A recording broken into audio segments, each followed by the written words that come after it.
Lalu balik lagi sama gue Deventer Game Dev. Kali ini kita akan belajar tentang conditional statement. Kita hapus dulu aja yang sebelumnya. Nah, conditional statement ini adalah kita menjalankan kode kalau kondisinya tercukupi. Gitu guys. Misal, lu makan kalau lu lapar. Berarti kalau lu nggak lapar, lu nggak makan gitu kan. Nah, sama aja. Anggaplah lu makan itu sebuah kode dan lapar itu sebuah conditional. Jadi, kode ini nggak bakal dijalanin kalau lu nggak lapar. Gitu kira-kira cara kerjanya conditional statement. Jadi kita langsung coba bikin aja. Int 61 sama dengan 1. Int 62 sama dengan 3. Int 63 sama dengan 5. Terus gue mau bikin juga int 64 sama dengan 1. Sama nih ya, 61 sama 64. Oke, terus di bagian function start, ini biar kita bisa ngeliat di konsol aja. Kita coba if 61 sama dengan 64. Nah, kalau di C# ini, kalau kalian mau membandingkan dua variabel, harus pakai sama dengan. Jadi dia kayak nanya, kalau 61 value-nya sama dengan 64, value itu yang ini nih guys, yang satu ini nih. Jadi dia nanya nih, 61 kan 1, 64 itu 1. 1 sama dengan 1 nggak? Gitu. Kalau 1 sama dengan 1, kita buka kurung kurawal, dia bakal jalanin kode yang di sini. Ya, 61 sama dengan 64. Dan sudah jelas, 1 sama dengan 1, ya kan? Berarti kode ini bakal dijalanin. Tapi, kalau misal gue bikin if 61 sama dengan 63, yang artinya dia nanya, apakah 1 sama dengan 5? Enggak kan? Nah, berarti kode ini tidak akan dijalanin, guys. Nih, kita langsung copy aja, biar kita lihat bedanya. Nah, terus di bagian sini.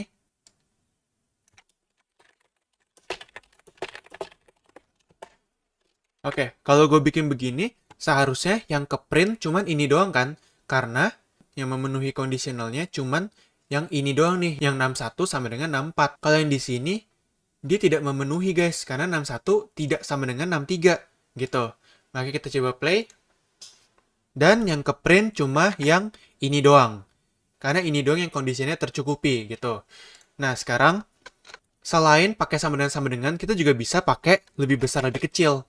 Misal 61 lebih kecil dari 63. Terus kita print, ya, 61 lebih kecil dari 63.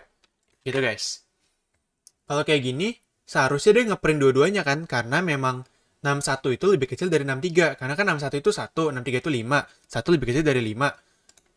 Maka kalau kita play sekarang, dia bakal ngeprint dua-duanya tuh. Nah, gini cara kerjanya. Conditional statement, kalau udah terpenuhi dulu, baru dia bakal jalanin kode di dalamnya, gitu guys. Terus yang lebih kecil, ada juga lebih kecil sama dengan, ada lebih besar sama dengan, gitu juga. Terus bisa juga buat boolean. Misal gue punya boolean, gue coba yang kayak contoh tadi aja, is hungry sama dengan false. Misal gue bikin is hungry sama dengan false. Terus kalau if is hungry sama dengan true, print makan. Terus kalau if is hungry sama dengan false, print tidak makan. Nah, dia juga bisa buat kayak begini guys. Kalau kita play sekarang, dia bakal jalanin kode yang tidak makan. Karena sudah jelas is hungry adalah false. Jadi dia bakal jalanin yang di sini, bukan yang di sini. Karena di sini cuma akan jalan kalau is hungry true. Terus, gue juga mau kasih tau lagi, kalau buat boolean gini, buat true gini, kalian bisa persingkat kata-katanya menjadi gini. Nah, is hungry begini sama aja kayak if is hungry sama dengan true. Mereka sama sekali nggak ada bedanya guys. Gitu. Terus, kalau buat yang false gimana dong? Kalau gue hapus, kan dia jadi true. Nah, di sini bedanya, kita tinggal kasih tanda seru di depannya.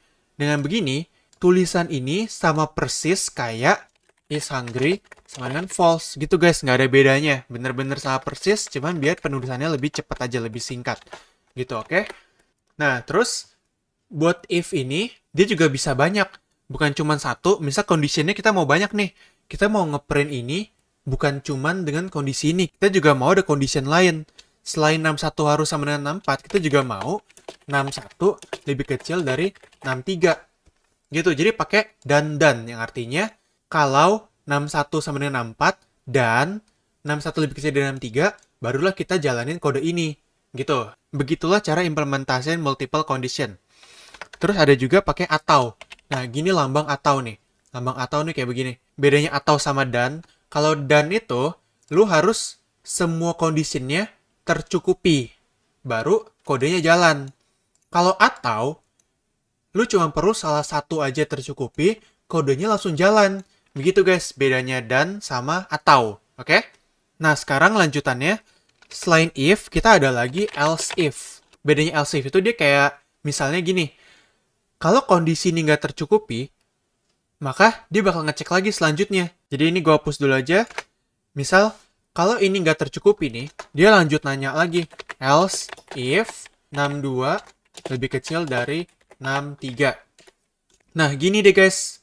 Jadi kalau misalnya if-nya nggak tercukupi, dia bakal lanjut nanya lagi ke else if. Gitu.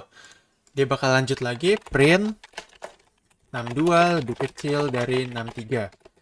Bedanya, abis itu ada satu lagi, else. Nah, kalau else ini kalian nggak perlu buka kurung lagi, kalian langsung kurung kurawal aja.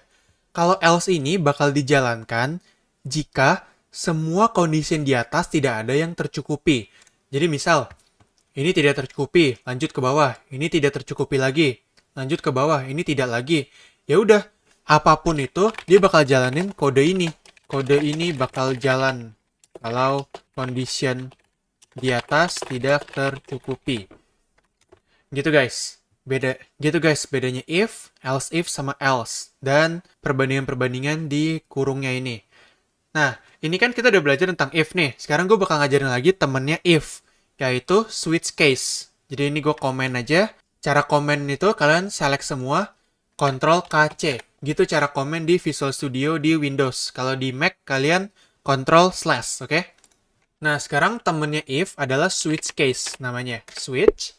Dia sama aja kayak if, conditional statement juga. Cuman bedanya, dia jauh lebih efisien dibandingin if else. Tapi dia ada kelemahan lagi guys, gue bakal jelasin nanti ya. Jadi switch case itu misal kita mau bandingin switch, buka kurung 61. Terus buka kurung kurawal. Habis itu, pakai case, kita mau taruh 3 misalnya. Terus pakai titik 2, yang titik 2 bukan titik koma. Terus kita mau jalanin kode apa? Print 61 adalah 3. Misal gitu. Habis itu kita break. Nah, habis itu kita coba bikin lagi case 1. Print 61 adalah 1. Break. Case 2. Print 61 adalah 2. Nah, di sini bedanya guys. Kalau switch case itu, dia bakal langsung menuju ke yang benar. Misal ini case-nya gue taruh bawah deh, biar lebih jelas. Gue taruh bawah. Ya. Nih. 61 itu kan value-nya 1 kan. Nih di sini, nih value-nya 1. Berarti case yang benar, conditional yang benar adalah yang di sini kan. Nah, beda sama if itu. Kalau if itu, kalian ngecek dulu dari atas. Cek ini, bener gak? Salah. Lanjut ke bawah, cek lagi bener gak? Salah. Lanjut ke bawah lagi sampai ketemu yang benar. Tapi kalau switch case, dia langsung menuju ke yang benar. Game kalian nanti bakal jauh lebih ringan guys kalau pakai switch case. Gitu bedanya. Dan kelemahannya switch case, dia cuma bisa ngebandingin pakai yang sama dengan. Nih yang kayak gini nih, yang if 61 sama dengan 64, printnya apa? Nah, switch case itu cuma bisa ngebandingin yang kayak begini, yang sama dengan doang. Dia nggak bisa bandingin yang lebih kecil atau lebih besar sama dengan. Dia nggak bisa kayak gitu. Jadi, ada kelemahan, ada kekurangan. Tapi pastinya, kalau kalian cuma mau ngecek yang pakai sama dengan, kalian harus pakai switch case. Jangan pakai if, biar game kalian jauh lebih ringan. Situ dia bedanya if sama switch case. Kalian harus tahu kapan harus pakai switch, kapan pakai if. Oke, itu dia pelajaran kali ini buat conditional statement. Kedepannya kita bakal pelajarin tentang looping. Go Live Under Game Dev, sampai jumpa di video selanjutnya.